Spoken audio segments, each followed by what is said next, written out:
নমস্কার। আজকে বলবো মীন রাশি নিয়ে। যেহেতু বছরের শেষ মাস এবং শেষ রাশি, এটা হচ্ছে একদম লাস্ট আমাদের জোডিয়াক সাইনের শেষ রাশি, এবং এটা হচ্ছে ডিসেম্বর মাস হচ্ছে একদম বছরের শেষ মাস। সুতরাং প্রত্যেকে আমরা খুব উদ্গ্রীব হয়ে আছি কেমন যাবে সারাটা মাস।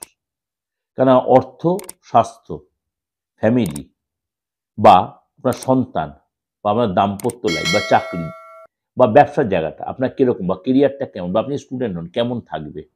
তারপরে যেহেতু মানে শনি তার বক্রগতি ছেড়ে মার্গী হয়েছে আপনার দ্বাদশ হাউসে, এবং আপনার 7.5 ফার্স্ট স্টেজ অলরেডি চালু হয়ে গেছে। সুতরাং আপনাকে অনেক ব্যাপারে অনেক সচেতন হয়ে থাকতে হবে।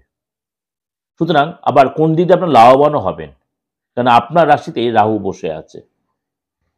সুতরাং কথা না বাড়ি চলুন তাহলে জেনে নিই। প্রথমে বলি আর্থিক জায়গাটা। আপনার 1 তারিখ থেকে 12 তারিখ পর্যন্ত আপনাকে কিন্তু খরচটা একটু বাড়তে পারে আর্থিক জায়গাটা প্রথমে। কেন 12 তারিখ পর্যন্ত আপনার মোটামুটি সময়টা ভালোই, 1 থেকে 12 তারিখ অর্থাৎ কোনো গাড়ির পেছনে বা ট্যাক্স বা গভর্নমেন্ট কোনো রিলেটেড কারণে আপনার খরচ হবে। ব্যাংকে কোনো ভুল ট্রানজাকশন বা লস হয়ে যেতে পারে। ইলেকট্রিক্যাল আইটেম বা ইলেকট্রিক বিল এসব পিছনে খরচ বাড়তে পারে। 13 তারিখের পর থেকে আপনার কিন্তু সময়টা ফিরবে। 13 তারিখের পর থেকে সময়টা হঠাৎ কোনো পুরনো ব্যক্তির মধ্যে আপনার লাভ হবে, এক্সট্রা কোনো ইনকাম হবে এবং কমিশন লাভ হবে। শরীর স্বাস্থ্য নিয়ে বলি, আপনার কনফিডেন্স যথেষ্ট থাকবে, ধর্মের প্রতি যথেষ্ট ইন্টারেস্ট বাড়বে, এবং এই সপ্তাহে আপনার কিন্তু মাথা গরম, ব্লাড প্রেশার বা সুগার এই ধরনের কিন্তু প্রবলেম আপনার কিন্তু একটু ভোগাতে পারে। আপনাকে অবশ্যই এগুলো কন্ট্রোল রাখতে হবে। আপনার ওই সামাজিক সিচুয়েশনটা বলি, আপনার যেহেতু ধর্মের প্রতি ইন্টারেস্ট বাড়বে, আপনি কোনো জ্যোতিষীর সাথে বা কোনো গুরুর আশ্রমে যেতে পারেন, এবং সেখানে হয়তো আপনি কোনো প্রতিকার বা কোনো রেমেডি বা উপাচার করলে সেগুলো মেনটেন করবেন, এবং আপনার কনফিডেন্স যথেষ্ট হাই থাকবে। মাঝে মাঝে মেজাজটা একটু চিড়চিড়া হতে পারে। তারপরে চলে আসি ফ্যামিলি লাইফটা। ফ্যামিলির সাথে আপনি অনেকটাই সময় কাটাতে চান বা সময় কাটাবেন এবং মনের ইচ্ছা পূর্ণ হবে। আপনি হয়তো ফ্যামিলির লোকেদের সাথে কোনো তীর্থে বা কোনো ট্রাভেল বা কোনো ট্যুরে যেতে পারেন, বা কোনো ম্যারেজ অনুষ্ঠানে আপনি যেতে পারেন। আপনি যদি বিবাহিত, আপনার সন্তান থেকে থাকে, আপনার সন্তানের শরীর নিয়ে একটু ডিস্টার্ব হতে, পেটের প্রবলেম, অ্যালার্জির প্রবলেম, বিদ্যা বা তার কেরিয়ারটা কিন্তু আমার সন্তান বড় হয়, তার চাকরি জায়গাটা কিন্তু ভালো থাকবে, বিদ্যাও তার ভালো থাকবে।